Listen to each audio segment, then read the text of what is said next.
Hey everybody, welcome to Kimmel's Irish Pub. Time for another movie review. Tonight's movie, Summer of '84. You remember the Summer of '84? Were you alive then? Was I? I don't know. Maybe I was, maybe I wasn't, maybe I was 10, maybe I wasn't, maybe I was 1. Anyway, the Summer of '84 is about a group of friends, teenage boys, or around that age, and a teenage, kids who just ride bikes and play. That age, suspect their neighbor who might be a cop and might be killing people. Or murdering people or something like that. So they're trying to gather evidence, so they're spying on him and to prove that he's doing this. At least that's what the synopsis says. And of course, as they do that, they get themselves in a little bit of danger because I assume he's probably figuring it out and coming after them. That I don't know. What I do know is IMDb has it as 6.6, so not a lot of high expectations. Seems like a fun film for me because I remember when I was little and playing with all my friends and getting in trouble and stuff like that. So I can relate to this a little bit. So maybe it'll be good. Maybe it'll have 80s music in it, which would make it even better. High expectations there. But who knows? We'll get into it. It kind of also reminds me of Stranger Things. Ooh, bam, dropping it. Alright, I'll get into it a little bit. Check it out, let you know what it's really about and how it's going. And if it's anything interesting, I'll keep checking in so that you stay in the know on this film. So stick around, I'll be back. Hey everybody, I want to do a quick check-in here. We're watching Summer of '84. We're at the 47-minute, 12-second mark. Not a whole lot to share. The synopsis is pretty accurate. These kids are playing. A lot of kids, 13 kids I think, have gone missing in their general area. They're up in Oregon and Cape Town, I think. I want to say Cape Town embodies like 10 different towns in it, and these boys have been going missing, for a period of time. The serial killer has written a letter to the police giving them details, and it's all on the news, whatever. So these guys, one kid in particular, really thinks it's the local cop that lives there. So a lot of different movies like this. Disturbia is one, Shia LaBeouf I've seen, just to name a few. There's just, I'm sure there's a bunch out there, but I don't want to get into that right now. This involves, kids hanging out and plotting to find evidence, as well as the older girl love interest for one of them. That's in this. It's entertaining, but it's like nothing too original at this point. One thing that I do like, they play a game called Manhunt. And when I was a kid, we used to play Chase, which is the same thing. You wait until it's dark out and you go and hide, and you have teams and you try and find each other and you catch her, and then that guy's out. And so that was the stuff that we used to do for fun, man. That was a lot of fun. They're doing it with flashlights, but I'm the same theory where they go hide and they try and find them. Whatever, it's called Manhunt, and that really brought me back. As far as the soundtrack, slightly disappointed. They had a couple scenes, little Bananarama came on. I was like, all right, I think that's who it was. Whatever, 80s song, and I thought it would be riddled with other 80 songs. I think they're missing the mark on that. I think anytime you have a movie that's set in the 80s, you gotta play a lot of 80s music. It just really helps with everything. I mean, the cars and the fashion and stuff like that is all 80s, but you need the soundtrack too. But that's where we are. There's still an hour left. A little slower moving. I was surprised we're not farther down the rabbit hole on this one, but we'll see where it goes from here. No evidence has popped up that the guy that they think is the actual serial killer is. There's nothing that leads you to believe that, except for the fact that they're trying to investigate him.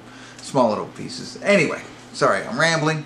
I'll get back into it. Maybe something interesting will happen before the credits, and I'll check back in and share it with you. If not, I will see you at the credits. Hey everybody, we're at the credits of Summer of '84. And it's a tough one for me. It was a 6, the entire movie. There's it kind of a little bit drug on, nothing very creative, nothing very new. Kids thinking the next door neighbor is a serial killer. Again, it's been done many times, many ways.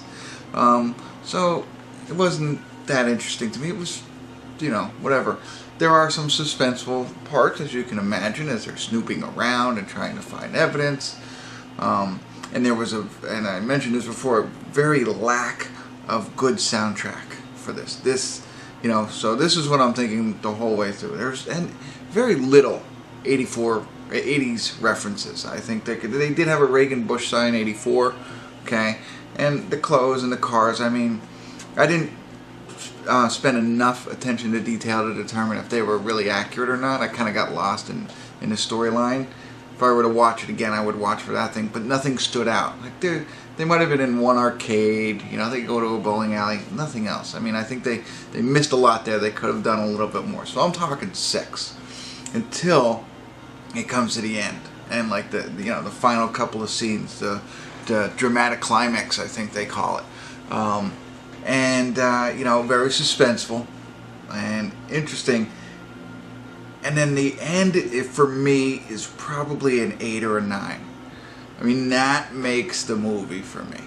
Like I said, everything else is very similar. This one really flips the switch on you for a little bit, and I thought was very entertaining on what they did. At first, I was like, and then it's hard for me to tell you because I'm not gonna spoil it for you. There is one other gripe with the ending that I didn't like so much. I think parents should have been a little bit more protective of their children, just to say it. That's not gonna spoil it or anything. Evidently, this movie was filmed in Canada, so great job. So where am I gonna give it? I can't give it a 7, obviously. I think the first 3/4 of the movie was a 6. The final quarter was an 8 or a 9. I don't know if I feel comfortable giving it an 8 though. So I am stuck. I might have to give this a 7. I'm sorry, everybody. I have to give it a 7, but I think it is a must-watch. You have to watch this film, and if you're into these kinds of movies, you know, a little suspenseful, you know, those types of movies. There's not, you know, too much bad images or anything. It's not like scary, maybe a little jumpy, scary, but more suspenseful and a mystery kind of thing. So I'm sorry, I can't do a better job of describing it without giving more information. You know the whole plot line, and that gets drug out for the first hour and 20 minutes, and in the final 25 minutes, it's really suspenseful, and you know, I think it caught me. I usually can predict a lot of things. I couldn't see this one coming. I had predicting something a little bit different. Anyway, I apologize. It's hard for me to talk about this without spoiling it, and because I really do think you should watch it. So check it out. I might do a little quick open discussion after this, but check this out. Let me know what you think. I want to hear your comments. Be sure to watch this movie if this is the type of thing that you're into.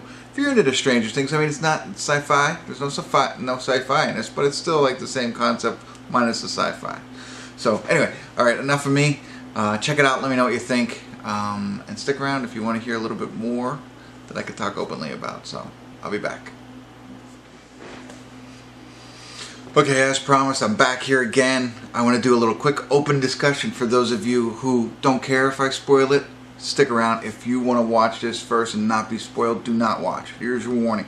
Spoiler alert. Spoiler alert. Spoiler alert. And the words there and everything, so you know I am going to talk a little bit more openly. So anyway, it's a great movie. They think it's the guy across the street who happens to be a cop. Well, as we know, or you're going to come to find out, is they're trying to prove it the whole time and they can't find evidence. They eventually do. And they're able to prove it, and I won't get into all the details on how that happens in case. But, so they go and get the cops, and they say, hey, you know, here's all the proof, go arrest him. This cop lives across the street from this kid who, you know, has been trying to solve this mystery the whole time, who really thinks he did it. He lives directly across the street from him. So all the cops go running over there. Well, he's not there. He's out. He's on the lam, as you could say, right? So he wasn't home. They couldn't arrest him, and they got an APB out on him.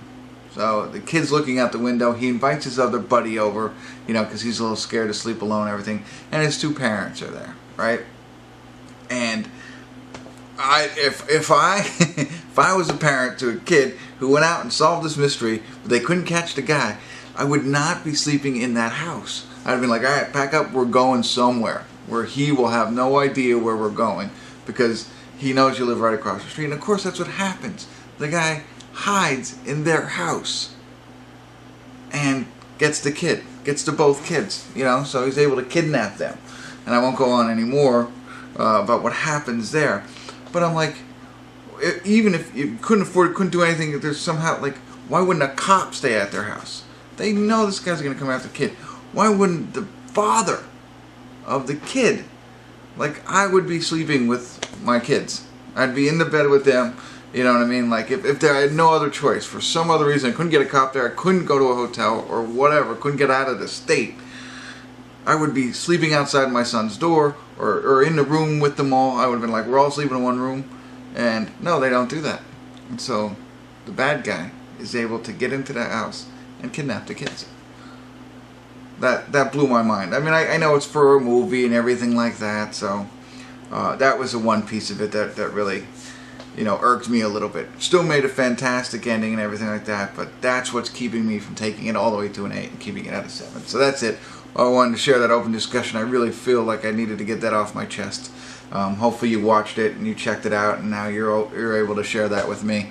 But if not, make sure you check out the movie. I love the ending. I love what they did there. Major twist. I like that part of it. Alright, sorry. Long review. Thank you for staying this long. I appreciate it. Kimmel's Irish Pub. See you next time.